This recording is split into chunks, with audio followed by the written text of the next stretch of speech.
बार पुनः आप सभी का स्वागत। नमस्कार। हमने इस वीडियो से पहले वाले वीडियो में अयोध्या सिंह उपाध्याय का खड़ी बोली के विकास में योगदान पर चर्चा की थी।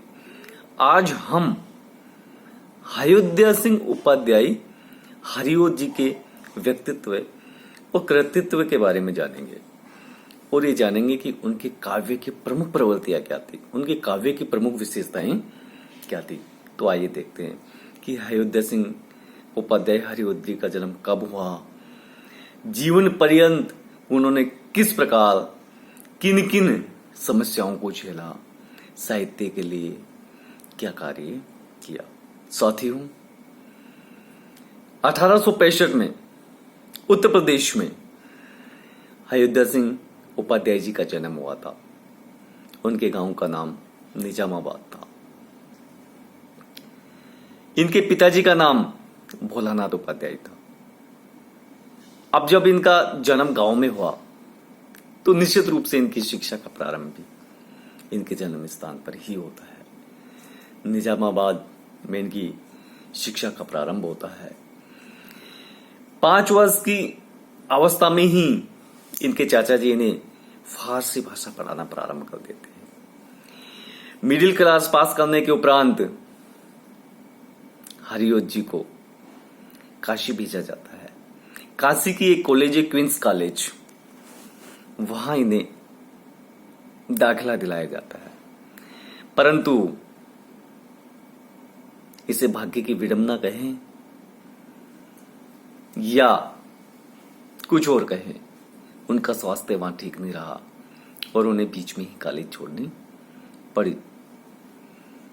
इसके उपरांत हरिओत जी ने घर पर रहकर ही शिक्षा प्राप्त की।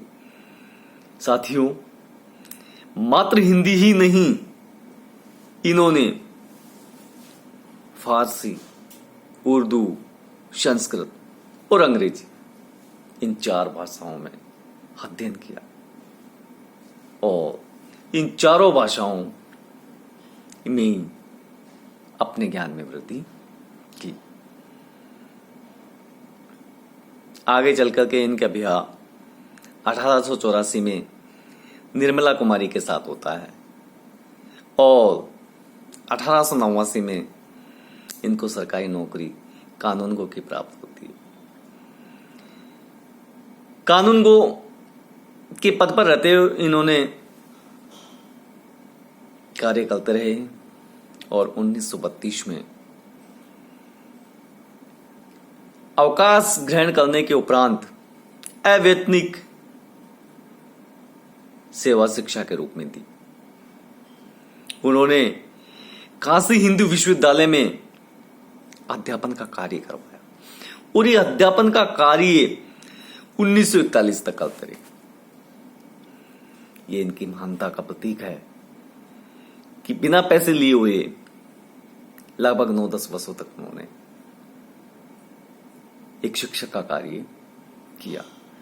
इसके बाद वापस अपने गांव चले गए और समाज सेवा में तथा अपने गांव में ही रह करके साहित्य सेवा में अपना जीवन व्यतीत करते रहे।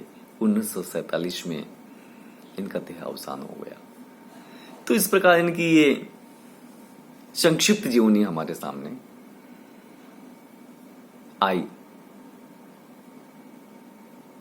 या यूं कहा जा सकता है कि संक्षिप्त रूप में हमने इनकी जीवनी को प्रस्तुत किया।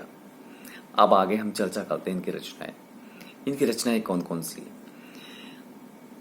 हरिओत जी प्रमुख रूप से कवि थे, लेकिन कविता के अलावा, काव्य के अलावा भी इन्होंने ठेठ हिंदी का ठाठ, अधकिला फूल, हिंदी भाषा और साहित्य का विकास जैसी रचनाएं की। इनकी रचनाओं की हम चर्चा कर लेते हैं।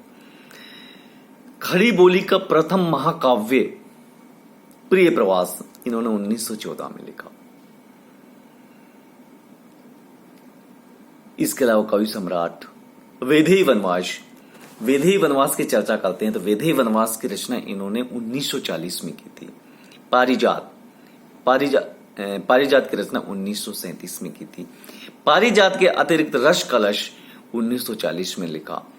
चुभते चोपते और चोखे चोपते, चुभते चोपते की रचना 1932 में की थी तथा चोखे चोपते की रचना 1924 में की थी।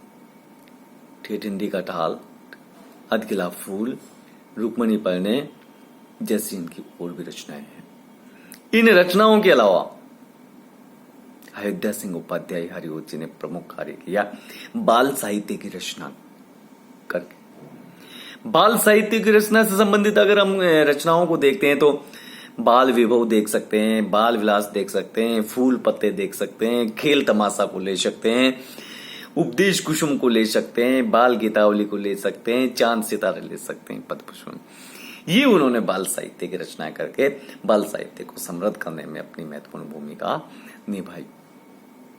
मित्रों, हरिओत जी के जीवन और उनके रचनाओं के बारे में हमने अध्ययन किया, जाना। अब हम ये देखते हैं कि उनकी इन रचनाओं में प्रमुख रूप से कौन सी प्रवृत्तियों का समावेश किया गया, किन किन प्रवृत्तियों को उन्होंने प्रमुखता से लिया। हरिओत जी प्रमुख रूप से द्विवेदी युग के रचनाकार थे। द्विवेदी युग सुधार और परिष्कार का युग था। देश प्रेम, समाज सुधार, समाज प्रेम, जहां कहीं भी विकृतियां देखी, जहां कहीं भी समस्याएं देखी, उन समस्याओं को साहित्य के माध्यम से सामने लाना उस युग के रचनाकारों का प्रमुख उद्देश्य था। अगर प्रिय प्रवास की हम चर्चा करते हैं तो देखते हैं कि प्रिय प्रवास के माध्यम से भी प्राचीन कथानक को लेकर के नवीन संदेश हमारे सामने प्रस्तुत किया है हरिओत जी ने। विषय की दृष्टि से उन्होंने प्राचीन और आधुनिकता का समावेश कर दिया।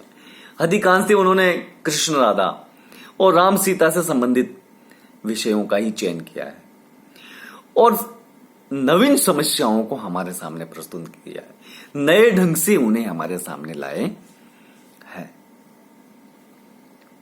उनमें सबसे पहले ले सकते हैं, उन्होंने वियोग और वात्सल्य का वर्णन किया है। देखिए, प्रिय प्रवास में देखते हैं, पढ़ते हैं, अध्ययन करते हैं तो हमें पता चलता है कि कृष्ण जब मथुरा चले जाते हैं उसके बाद ब्रज की क्या दशा होती है। ब्रज के समस्त प्राणी, जीव जंतु, युवक युवती, वृद्ध सब कृष्ण के विरह में व्यतीत होते हैं। सारा ब्रज प्रदेश दुखी होता है। राधा की स्थिति तो अकथनीय हो जाती है।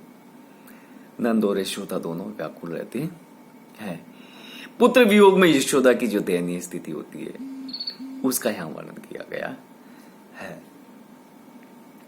इसके अलावा लोक सेवा की भावना को प्रमुख आधार बनाया।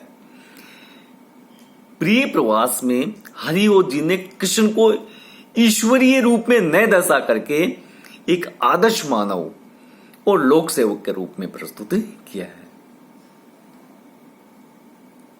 उन्होंने कृष्ण के मुख से क्या कहलवाया है? विपत्ति से रक्षण, विपत्ति से रक्षण सर्वभूत का सहाय होना ऐसा ही जीवन का। उबारना संकट, उबारना संकट से स्वजाति का मनुष्य का सर्वप्रधान धर्म है। ये कृष्ण का व्यक्तित्व है। हमें बताता है कि मनुष्य का सबसे बड़ा धर्म ही विपत्ति से छुटकारा दिलाना है। इसके अलावा उन्होंने प्रकृति चित्रण किया है। प्रकृति चित्रण महत्वपूर्ण बन गया है। उन्होंने जहां भी कई अवसर मिला है प्रकृति चित्रण के विविध रूप हमारे सामने प्रस्तुत किए। देखिए, कृष्ण के वियोग में प्रकृति कितनी दुखित है, कितनी व्यथित है, वो प्रिय प्रवास में देखने को मिलता है। फूल पत्तों सकल पर है, वादी बूंदे लखाती है। रोते हैं या विटप सब यूं आंसुओं की दिखा के। तो पेड़ फूल पत्ते सभी कृष्ण के वियोग में ऐसे लगते हैं जैसे आंसू ये गिरा रहे हैं। इसके अलावा उन्होंने प्रकृति चित्रण में संध्या का चित्रण भी बड़ा महत्वपूर्ण किया है।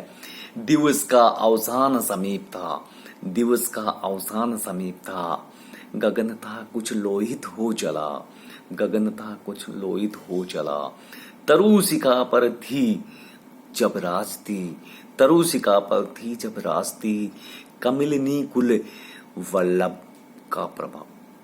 संध्या का कितना मनोहर और सुंदर चित्रण प्रिय प्रवास में किया है। भाषा की दृष्टि से देखते हैं तो हरिओत जी ने ब्रज और खड़ी दोनों में ही कविताएं की हैं, लेकिन यहां खड़ी बोली की चर्चा करते हैं प्रिय प्रवास में तो प्रौढ़ है, प्रांजल है, आकर्षण है। कहीं कहीं भाषा में उर्दू भाषा के शब्दों का समावेश भी कर दिया है। इसके अलावा इन्होंने नवीन और अप्रचलित शब्दों का भी प्रयोग किया है। संस्कृत के तत्सम शब्दों का तो इन्होंने बाहुल्य दर्शाया है। तो कहीं कहीं ऐसा लगता है कि मान लो ये हिंदी के नए होकर के संस्कृत के कवि है। तो ये कहा जा सकता है कि भाषा पर हरिओत जी का अद्भुत अधिकार था और उन्होंने भाषा को अपने अनुरूप गढ़ा है, मांझा है, संवारा है। तो साथियों आज इतना ही। धन्यवाद। शुभ रात्रि।